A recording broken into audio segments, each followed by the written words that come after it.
tout ce que Dieu nous a prédestiné depuis l'éternité. Je vous ai donné un exemple. Moi, je propose un portable. Depuis l'Angleterre ici, j'ai dit, le fils est très haut, moi je vais te donner un portable. Je viens auprès de toi, j'étale ma main. Si toi tu n'acceptes pas ce que moi je t'offre, donc tu n'auras pas les cadeaux. Donc prédestiné depuis l'éternité, mais nous devons maintenant faire le pas. Nous devons faire l'acte. Donc c'est ça que nous appelons la grâce. Donc j'accepte les cadeaux qui m'ont été donnés depuis l'éternité. Si je refuse, je n'aurai pas les cadeaux, malgré que j'ai été prédestiné depuis l'éternité. Je dois accepter la parole. Acte chapitre 13, c'est très clair. Ni t'était la parole de Dieu, les gens là, ils ne pouvaient même pas sauver. Vous êtes sauvés depuis l'éternité. Pour maintenant activer le salut que tu avais reçu, maintenant, il faut maintenant la parole de Dieu soit prêchée, tu acceptes, maintenant tu es sauvé. Merci beaucoup. Amen. King dit qu'il a une question pour le pasteur. Attends, hein. Attends, comme j'ai coupé la parole à l'évangéliste. Non, allez-y. Ouais, King, c'est quoi ta question? Pose ta question. Ok. Je vais poser une question à pasteur. Ouais. Pasteur, merci pour ton enseignement. Hein. Voilà. Il n'y a pas de problème. Mais il y a quelque chose que je veux comprendre. Ouais. Je veux comprendre. Dieu qui est Dieu, qui fait toutes choses pour un but. Il peut te donner, il peut te sauver, et puis venir manifester ce acte-là au travers de sa parole, et puis tu vas refuser.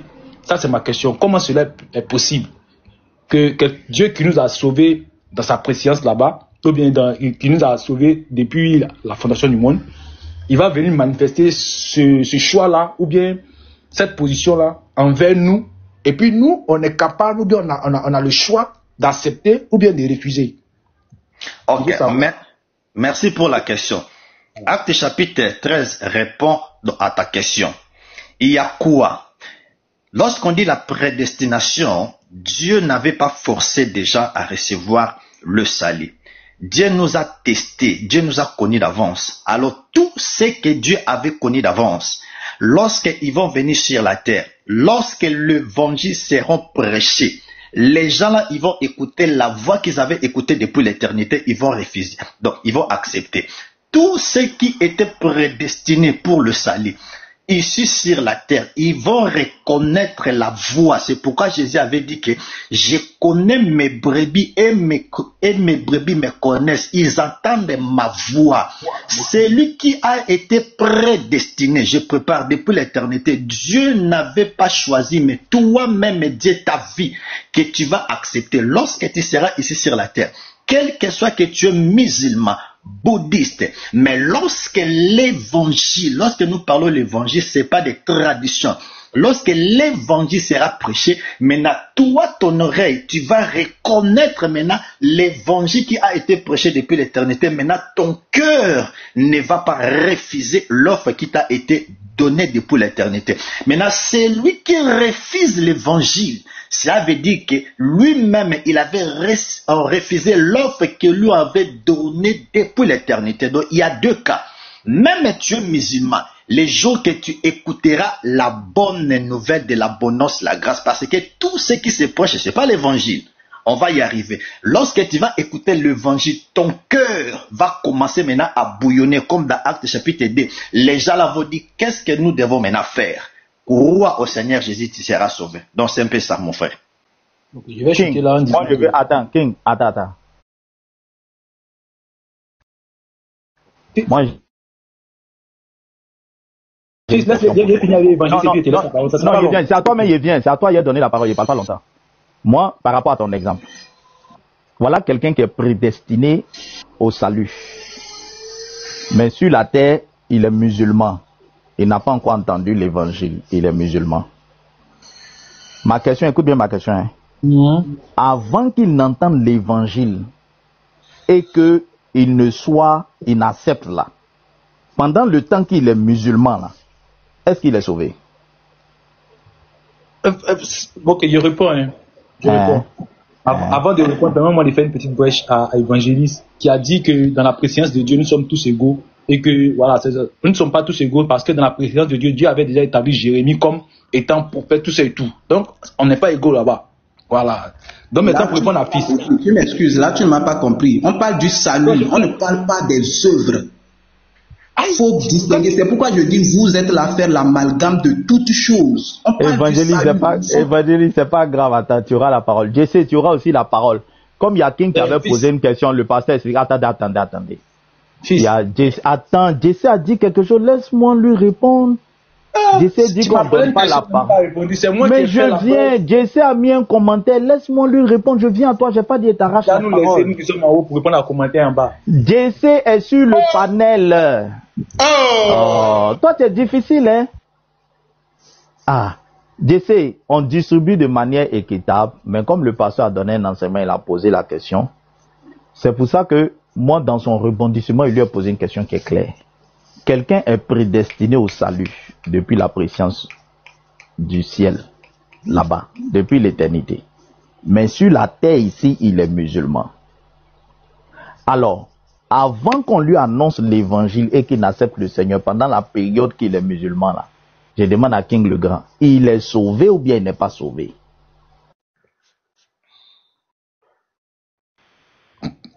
Ok, il répond. Fils du taureau. Pendant qu'il est musulman, quand il est sauvé là, c'est sa chair qui est sauvée, mais c'est son âme qui est sauvée. Il est prédestiné à être sauvé, peu importe ce qu'il va faire. Le jour. Toi, c'est ce que tu fais, que tu allumes, non? Hein? Toi, tu es qui même? On ne s'allume pas entre frères. Mais tu es en train de parler, il fait pas parler. Tu parles, je suis même toi, même quand tu te démutes là. King, non, pas. God, pardon. King. Il allume, toi qui allumes. Attendez, King. King, attends. Depuis le moment où il est avec moi, pas les King. Il y a un esprit entre frères chrétiens que moi je n'aime pas. Même toi-même, quand les gens parlent que tu te démites, personne ne dit on va t'allumer ici. Mais pourquoi il méprise? Non, il n'y a pas à être violent, il t'a pas méprisé. Si, il m'a méprisé. Il a dit quoi? Moi je te parlais Seigneur Jésus, c'est comme si c'était une aberration. Mais toi-même quand il parle là, tu fais des petits bruits. Attends, King, c'est que quand moi je parlais là, tous les simagrées tu faisais aussi, tu me méprisais aussi. C'est ce qui me fait. Mais moi-même, j'ai parlé en commentaire en bas là-bas, tu as écrit que je suis un faux. Donc tu me méprisais. Donc tu me méprises aussi. Sur la base de la parole, c'est ce que tu disais. Non, c'est pas ce que tu as écrit. Tu n'as pas dit que le message que tu donnes n'est pas vrai. Laisse-moi te répondre. Faut pas partir. Non. Écoute ce que j'ai dit. Écoute ce que j'ai dit. J'ai dit, il y a un esprit à avoir quand nous sommes entre frères. Tu sais, le salut là, c'est pas le fait de dire Jésus est Dieu, c'est le fruit du Saint-Esprit. Quand quelqu'un a le Saint-Esprit, il porte des fruits. Et ces fruits-là sont visibles à l'extérieur. La Bible dit que l'arbre qui n'a pas de fruits sera coupé et jeté au feu. Tu as raison, tout ça, tu as raison. Même avec Jésus là, quand tu vas venir attaquer là, coupé oreille. Il n'avait pas encore le Saint-Esprit, il n'était pas encore baptisé. Il n'avait pas encore le Saint-Esprit. Il ne faut pas prendre des exemples des gens qui n'avaient pas le Saint-Esprit. Donc toi, tu n'as pas le Saint-Esprit. Si ça peut, allons-y comme ça. Laisse-moi te répondre. Ma question là, elle est simple. J'ai dit, pendant le temps où il est musulman, il n'a pas encore croisé l'évangile, il n'a pas encore confessé Jésus, il n'a pas encore reconnu Christ sur la terre ici, là, il est musulman là. Il est sauvé ou il n'est pas sauvé? Il est sauvé. C'est ma réponse. On l'a déché, c'est ta réponse, il t'a compris. Voilà. Donc, pendant qu'il est musulman, là, il est sauvé. Non, il était compris. Voilà. Bon, il était compris. Jesse, tu vas prendre la parole. Non, Sheva, c'est ta réponse. Non, c'est bon, tu as dit qu'il est sauvé. On a écouté ta version. Faut laisser, tu as fini de répondre. Laisse les autres vont parler aussi. Non, pardon, excuse-moi, parlez. Jésus, on a compris ta réponse, on a compris ta position. Frère Jésus, vas-y. Ok, bonjour à tous. Bonjour. Déjà, je vous remercie pour le thème. Et ce que j'aimerais apporter et aussi des questions que j'aimerais poser en ce qui concerne la prédestination et en ce qui concerne la vie éternelle, en ce qui concerne l'évangile même qu'il faut écouter. Parce qu'effectivement, ceux qui appartiennent à Dieu sont prédestinés avant la fondation du monde. Et tous, venant dans ce monde, étant ignorants, ne savaient pas qu'ils sont prédestinés. Ceux qui se retrouvent catholiques sont catholiques. Ils ne sont pas païens. Au point de vue des hommes, ils sont des croyants. Donc, ceux qui sont chrétiens sont catholiques et catholiques, ceux qui sont évangélistes et évangélistes, ceux qui sont assemblés de Dieu, assemblés de Dieu. Chacun est dans une religion quelque part. Et quand la vérité arrive, la parole lui-même a le pouvoir de t'enlever de là où tu es, de te faire comprendre que là où tu es, c'est pas encore la vérité. Voilà la vraie vérité qui est venue pour te sauver, comme Dieu l'a fait à Paul. Parce que Paul défendait la loi. Paul ne menait pas un combat au vide, mais il défendait la loi.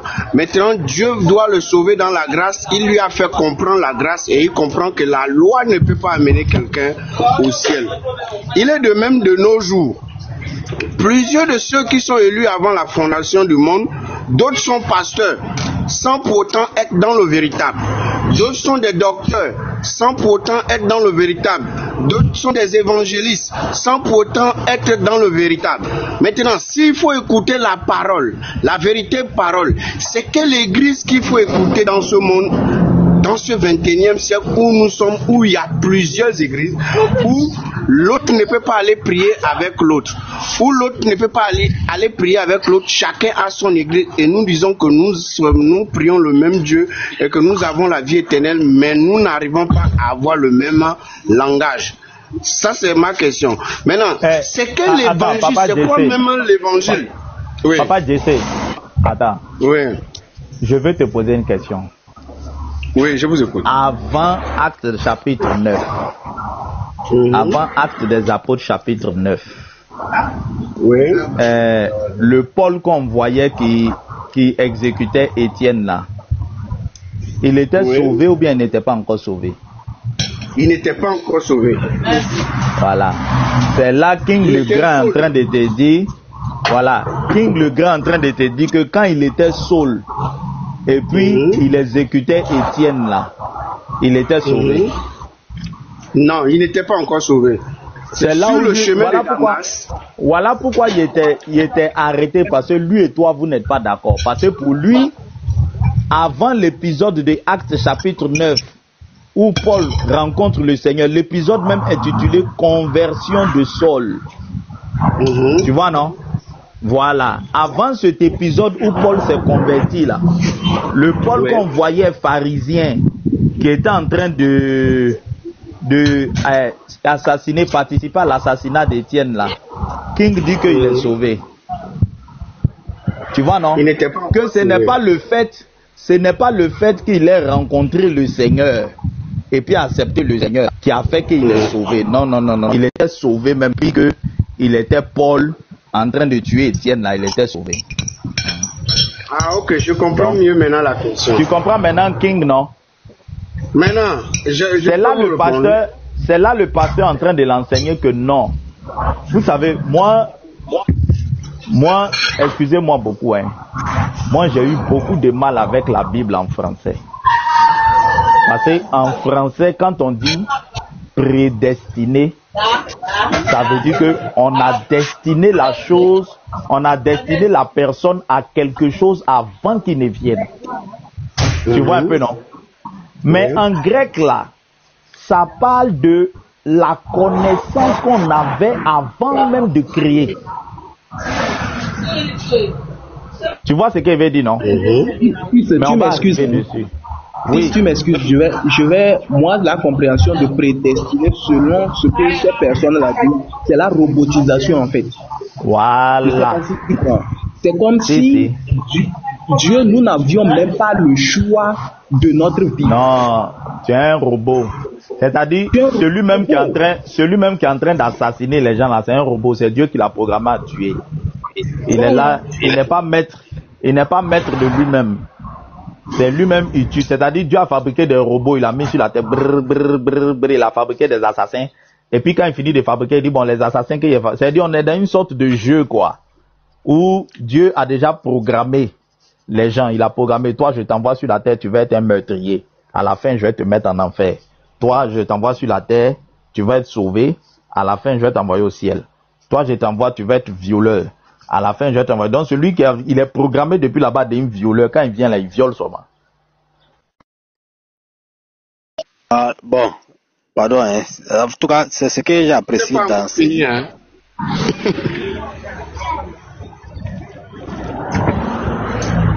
Moi, je n'ai pas encore fini. Okay, vas-y, parce que... Vas-y, Soudine, vas-y. J'aimerais répondre à la question et en même temps chuter sur ce que je voulais dire. En ce qui concerne la prédestination, en réalité, ce que vous venez de dire là même là, c'est même ça. Dieu a programmé l'homme. Dieu a programmé l'homme avant qu'il ne vienne dans ce monde. Et Dieu connaît ceux qui l'appartiennent. Et avant qu'il ne crée le monde, puisque la Bible dit qu'il connaît le monde du début jusqu'à la fin. Il connaît qui l'appartient et qui ne l'appartient pas. Et dans les versets, la Bible nous dit dans le livre de Romains que il a fait des vases de miséricorde et les vases de colère. Les vases de colère, c'est ceux qui sont prédestinés pour aller en enfer. Les vases de miséricorde, c'est ceux qui sont prédestinés pour aller au ciel. Et Dieu les a créés. Et ainsi, il dit encore quelque part, selon que Dieu les a créés, s'il veut qu'on mette une colère sur la terre, Dieu les utilise pour pouvoir accomplir le but pour lequel il les a créés. Oui. Moi, j'ai une question, hein. Est-ce que Dieu veut que tout le monde soit sauvé? Non. Dieu ne veut pas que tout le monde soit sauvé. Bon, bibliquement parlant, Dieu veut que tous les hommes soient sauvés, mais tous les hommes ne seraient jamais sauvés parce que... Non, allons doucement. Oui. Vous voyez? Oui. Soit la Bible est vraie, soit la Bible est fausse. Soit Dieu a dit la vérité, soit Dieu a menti. Il n'y a pas de juste milieu. Est-ce que Dieu, avant la fondation du monde, voulait que tout le monde soit sauvé? C'est ma question. Les modos, faites monter King le Grand. Jesse, je veux vous écouter dessus. Est-ce que Dieu veut, King le Grand dit jamais. Il dit jamais, Dieu veut pas. Ok, on va lire un verset. Merci.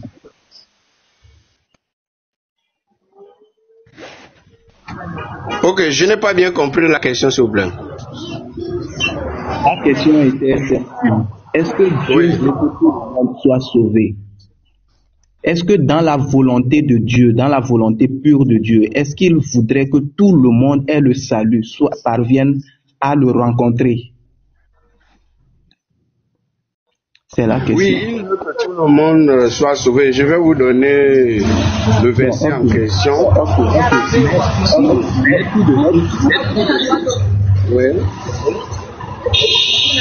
Voilà. Il y a un peu de bruit. Attends, je sais, il faut te mettre, il y a du bruit. Il y a King le Grand qui a dit que jamais, King le Grand dit que jamais, Dieu ne veut pas que tout le monde soit sauvé. King le Grand, je t'écoute dessus. Toi, on dirait que tu n'es pas d'accord. Tu dis que Dieu ne veut pas que tout le monde soit sauvé. King le Grand, tu es là? Si Dieu voulait que tout le monde soit sauvé là, si Dieu voulait que tout le monde soit sauvé, puisque lui ayant fait toutes choses pour un but, le but de l'enfer c'était pourquoi? Si. Donc, toi, tu te dis que Dieu ne veut pas. Toi, tu dis que Dieu ne veut pas que tout le monde soit sauvé, c'est ça? Tout le monde qui doit être sauvé là concerne tous les enfants de Dieu. Voilà. Bon, on va voir si la Bible dit. Les enfants de Dieu. On va voir. Attendez. Oui, évangéliste, je vais lire le verset puis vous allez commenter. Comme il dit tout le monde soit sauvé, ça concerne uniquement les enfants de Dieu. On va voir ça. Je vais lire un passage dans le Nouveau Testament et puis j'ai lu un passage dans l'Ancien. 1 Timothée 2, versets 3 à 4. Cela est bon et agréable devant Dieu notre Sauveur, qui veut que tous les hommes, on n'a pas dit tous les enfants de Dieu. Le mot grec ici,